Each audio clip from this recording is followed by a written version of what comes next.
di Insting Podcast SMP Bukit Asam. Bincang asik, inspiratif, informatif, dan menyenangkan.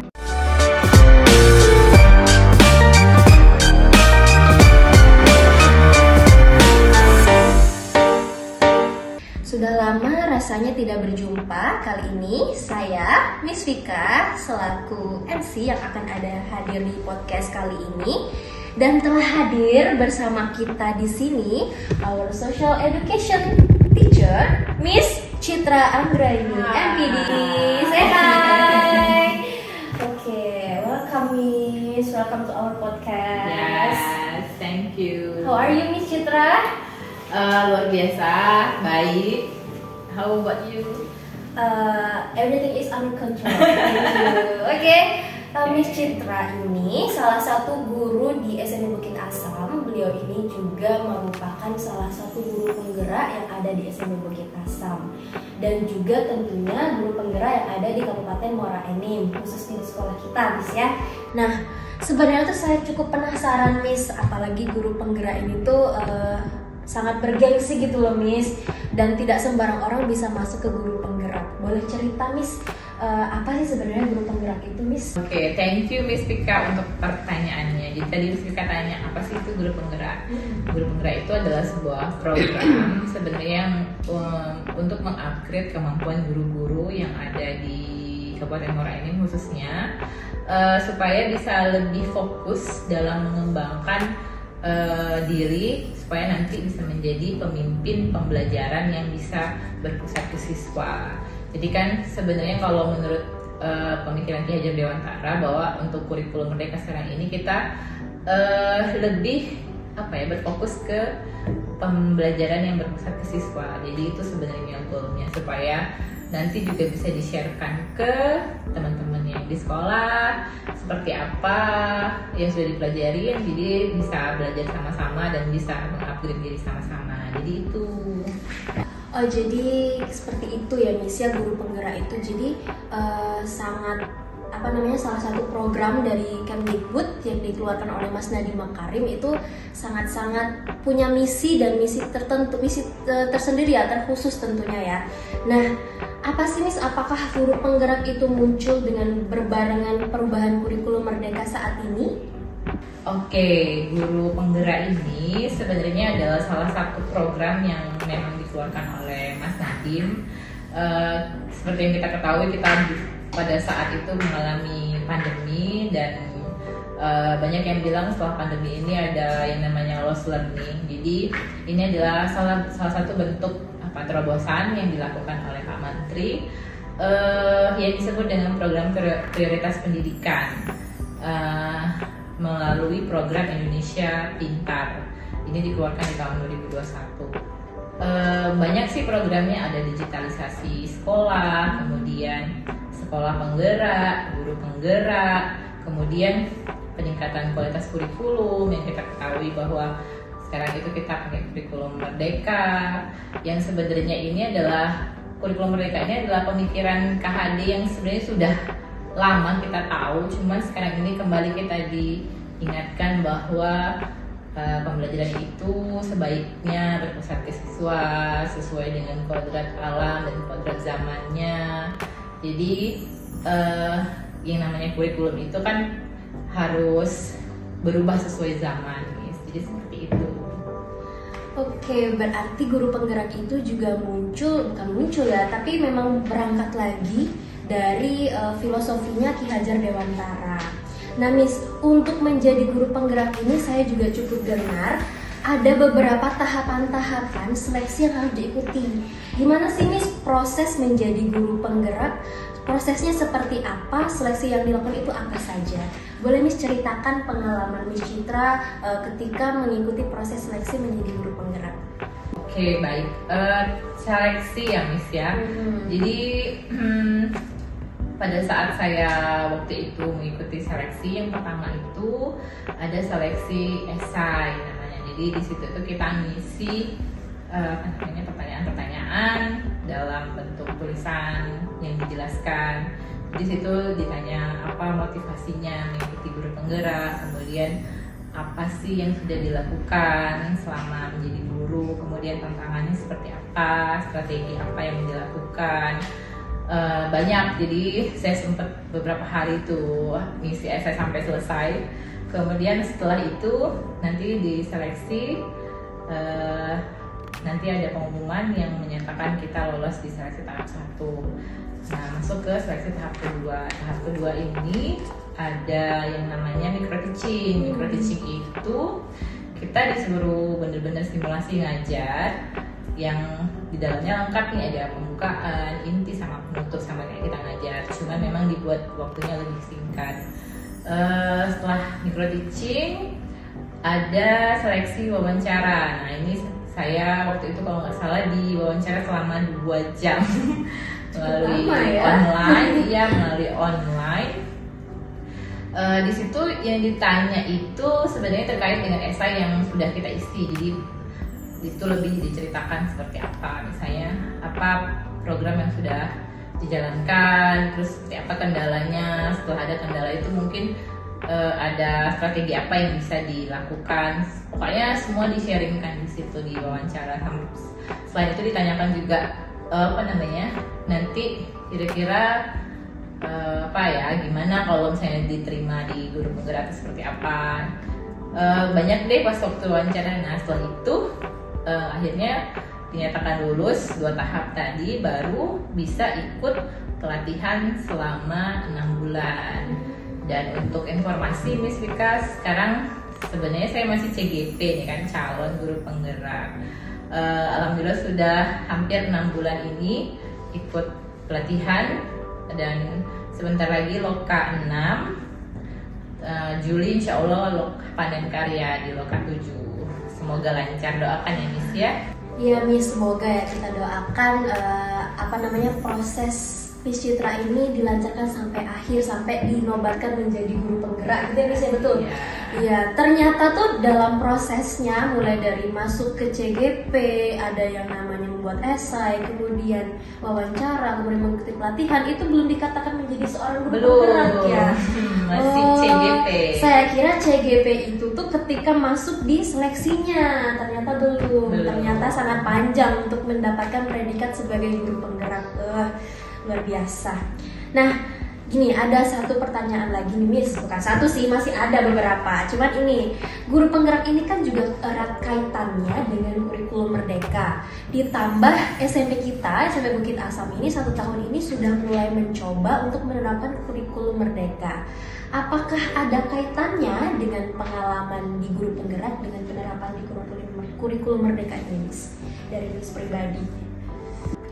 Oke, kalau ditanya adakah hubungannya dengan kurikulum Merdeka atau dengan yang kita terapkan di sekolah, itu tentu saja ini adalah salah satu yang mendukung dengan keberhasilan kurikulum Merdeka. Karena selama saya ikut pelatihan nih kan, ada 3 modul besar yang saya pelajari, dimana modul 1 itu saya diingatkan kembali tentang pemahaman KHD, tentang apa sih sebenarnya maksud dari pemikiran KHD yang menyebutkan bahwa tentang memerdekakan siswa seperti apa, bahwa sebenarnya kita itu harus bisa memfasilitasi siswa itu sesuai dengan kodrat alam dan kodrat zaman. Jadi harus disesuaikan dengan, apalagi sekarang teknologi sudah canggih. Nah, kemudian di modul 2 kami belajar terkait dengan pembelajaran yang berpusat ke siswa. Jadi di situ seperti apa sih pembelajaran berdiferensiasi itu, seperti apa sih diferensiasi produk, proses, kemudian konten yang bisa kita desain di pembelajaran. Kemudian modul 3 itu tentang program-program yang berpihak ke siswa. Jadi kalau ditanya adakah kaitannya, itu sebenarnya sangat-sangat berkaitan dan memang mendukung untuk keberhasilan kurikulum Merdeka, apalagi yang di sekolah kita. Wow, jadi kalau kita punya CGP dan juga mungkin nanti dinobatkan menjadi guru penggerak akan menjadi keuntungan tersendiri nih ya. Kalau kita yang kurikulum merdeka kemudian ada guru penggeraknya, otomatis pasti lebih memahami gitu ya penerapan kurikulum merdeka yang benar itu seperti apa. Apalagi tadi kalau kita lihat dari modul-modulnya nggak langsung diajarkan bagaimana kurikulum merdeka, tapi juga maksudnya disadarkan dulu kalau misalkan filosofi pendidikan yang sesuai dengan karakter di Indonesia itu seperti apa, mulai dari filosofi Ki Hajar Dewantara. Nah, ini nih, what impacts that you get after join guru penggerak Miss Citra? Okay, the impact that I got after I join guru penggerak ini are banyak ya. Misalnya yang pertama, jadi untuk diri sendiri itu saya pastinya menambah kompetensi yang harus dimiliki oleh seorang guru. Dan saya tuh saya tuh selalu percaya bahwa untuk jadi guru itu kan sangat multi talent sekali. Karena jadi guru tuh menurut saya complicated. Jadi kita tuh harus punya banyak kemampuan. Nah, itu yang harus terus kita kembangkan. Kalau nggak bisa kita samakan misalnya sama kayak saya mau jadi guru kayak guru saya dulu di SD, karena semakin di sini tuh seperti kita ketahui perkembangan zaman juga semakin ini. Jadi banyak kemampuan atau kompetensi yang harus tetap kita kembangkan terus. Jadi tidak boleh stop, tidak boleh merasa merasa puas. Oh, saya udah bisa kok yang ini. Ternyata itu masih banyak yang harus kita pelajari. Jadi karena tadi kita harus multi talent, jadi kita harus terus belajar. Kemudian yang kedua nih, mungkin buat teman-teman saya bisa jadi motivasi nih kan, karena kita di sini juga ada komunitas belajar yang kita bentuk. Ini juga sebenarnya salah satu tujuan dari guru penggerak juga, adanya komunitas di sekolah.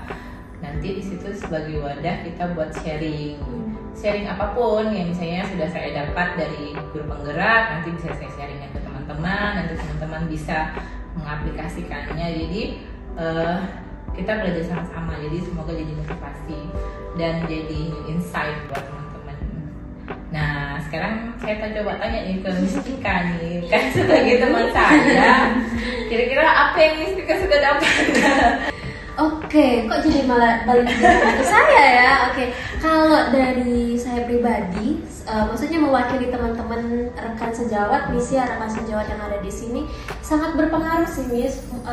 Mungkin kan kita memang sudah ada nih, ketika menerapkan kurikulum merdeka, kita juga sudah punya platform Merdeka Mengajar yang bisa kita pelajari secara mandiri. Tapi platform tersebut kan kita pelajari secara mandiri. Kalau misalkan untuk sharing, tentunya lebih lebih berimpact lah gitu ya, lebih berefek ketika memang ada dari guru penggeraknya yang sudah belajar dari guru-guru fasilitator nih ya kalau di guru penggerak. Pengajar praktik. Iya, dari pengajar praktik yang mungkin bisa langsung di-sharing. Miss Citra sering banget itu di-sharing, terutama di komunitas kita, komunitas Sigma, boleh diikuti ya guys. Nah, di situ kita banyak belajar. Kita punya jadwal tersendiri, rutin, dan nggak hanya mengembangkan kualitas kita, tapi kita juga bisa bagaimana fleksibelnya untuk mengajarkan siswanya yang seperti ini ketika di kurikulum merdeka seperti ini. Nggak hanya kurikulum merdeka sih, sebenarnya kita mengikuti zamannya, mengikuti perkembangan karakter siswanya, karena perkembangan zamannya yang saat ini tuh berbeda dengan yang seperti dulu. Makanya kurikulum itu fleksibel, Miss ya. Itu sih paling dampak yang paling kita rasakan ketika punya sosok CGP di sekolah kita, terkhususnya ketika kita menerapkan kurikulum merdeka. Ada keuntungan tersendiri lah pasti. Itu aja sih. Oke, balik lagi ke saya lagi ya. Yeah. Oke, nah ini kan tadi ternyata nggak cuma berdampak ke diri Miss Citra sendiri, tapi berdampak juga ke sekolahnya, ke rekan sejawatnya yang punya keuntungan bisa mempelajari lagi kurikulum merdeka gitu. Apa nih Miss? Terutama kita ya di sini, alhamdulillah, karena guru penggerak itu harus melalui tahapan, dan terutama salah satu syaratnya itu adalah minimal 5 tahun mengajar, Miss Citra ya. Betul. Nah, alhamdulillah salah satu guru kita itu Sir Susilo Nugroho itu sudah lulus dan masuk ke tahap untuk pelatihan di CGP. Apa sih Miss, ada nggak kiat dan tipsnya untuk guru-guru baik itu Susilo atau rekan yang lainnya ketika ingin ikut di CGP ini? Silakan Miss, boleh. Kalau ditanya apa strategi apa supaya bisa maksimal ya. Jadi untuk teman-teman yang sudah lulus angkatan berikutnya, congratulations. Kalau saya bisa kasih pesan dan kesan, kalau saya sih intinya manajemen waktu ya Miss ya. Manajemen waktu itu that's important thing, karena kita tahu bahwa di sekolahan juga kita punya kewajiban yang harus diselesaikan, tapi pada saat pelatihan juga nantinya itu tugas-tugas yang menanti itu juga bertubi-tubi biasanya itu. Dan kalau kita sudah bisa manajemen waktu, insya Allah nanti tugas-tugasnya tidak ada yang lewat deadline.